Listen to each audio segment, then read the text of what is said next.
The Raven. Once upon a midnight dreary, while I pondered, weak and weary, over many a quaint and curious volume of forgotten lore. While I nodded, nearly napping, suddenly there came a tapping, as of some one gently rapping at my chamber door. "It's some visitor," I muttered, tapping at my chamber door, "only this, and nothing more." Ah, distinctly I remember, it was in the bleak December, and each separate dying ember wrought its ghost upon the floor. Eagerly I wished the morrow.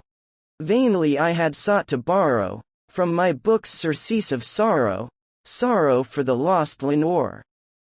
For the rare and radiant maiden, whom the angels name Lenore, nameless here for evermore.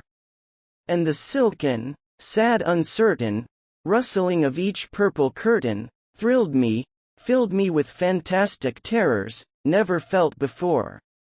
So that now, to still the beating of my heart, I stood repeating, "It's some visitor entreating entrance at my chamber door. Some late visitor entreating entrance at my chamber door, this it is, and nothing more."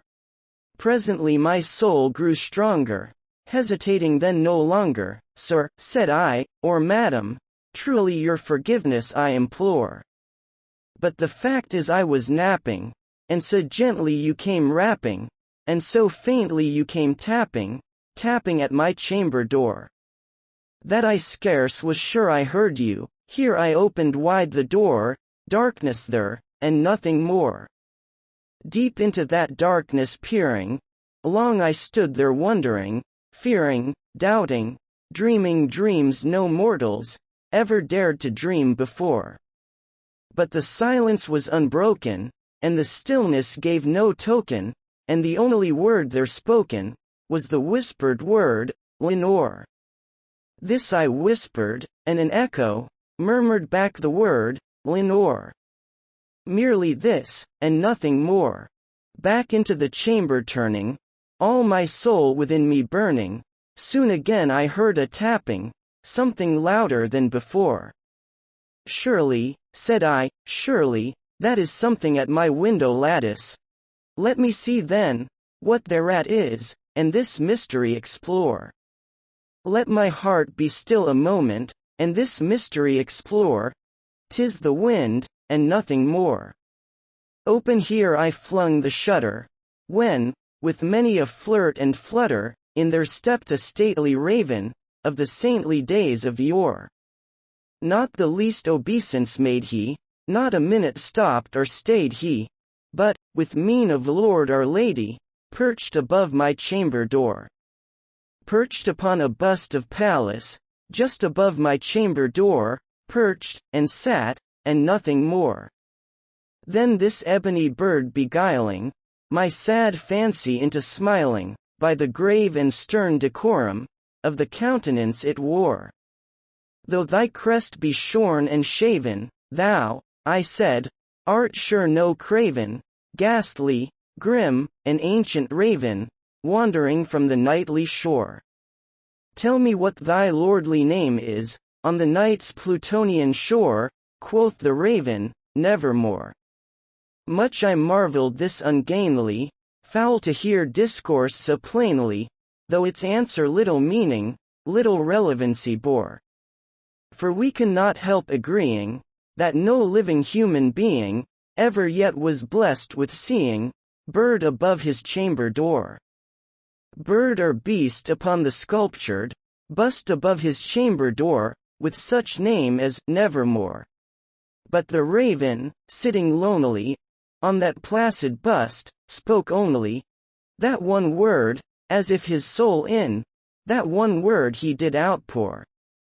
Nothing farther than he uttered, not a feather than he fluttered, till I scarcely more than muttered, "Other friends have flown before. On the morrow he will leave me, as my hopes have flown before." Then the bird said, "Nevermore." Startled at the stillness broken by reply so aptly spoken, "Doubtless," said I, "what it utters is its only stock and store."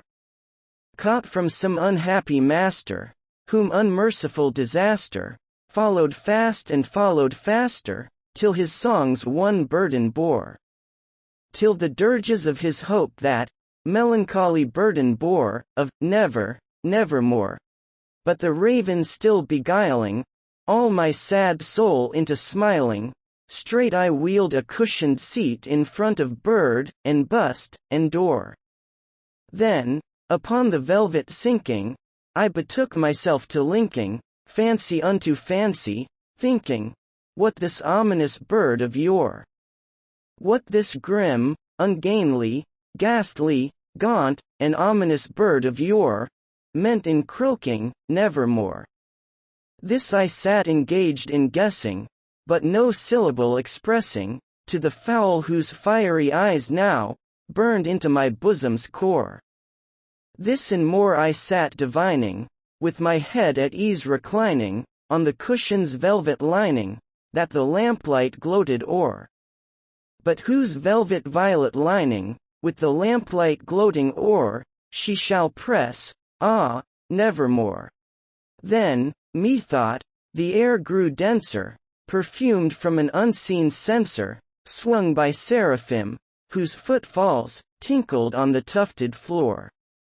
Wretch, I cried, thy God hath lent thee, by these angels he hath sent thee, respite, respite and nepenthe, from thy memories of Lenore. Quaff, oh quaff this kind nepenthe, and forget this lost Lenore, quoth the raven, nevermore. Prophet, said I, thing of evil, prophet still, if bird or devil, whether tempter sent, or whether tempest tossed thee here ashore. Desolate, yet all undaunted, on this desert land enchanted, on this home by horror haunted, tell me truly, I implore. Is there balm in Gilead? Tell me, I implore, quoth the raven, nevermore.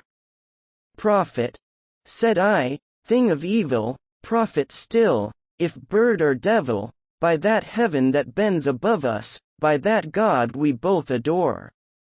Tell this soul with sorrow laden, if, within the distant Aidenn, it shall clasp a sainted maiden, whom the angels name Lenore. Clasp a rare and radiant maiden, whom the angels name Lenore, quoth the raven, nevermore. Be that word our sign of parting, bird or fiend, I shrieked, upstarting, get thee back into the tempest, and the night's Plutonian shore. Leave no black plume as a token of that lie thy soul hath spoken. Leave my loneliness unbroken, quit the bust above my door. Take thy beak from out my heart, and take thy form from off my door, quoth the raven, nevermore. And the raven, never flitting, still is sitting, on the pallid bust of Pallas, just above my chamber door.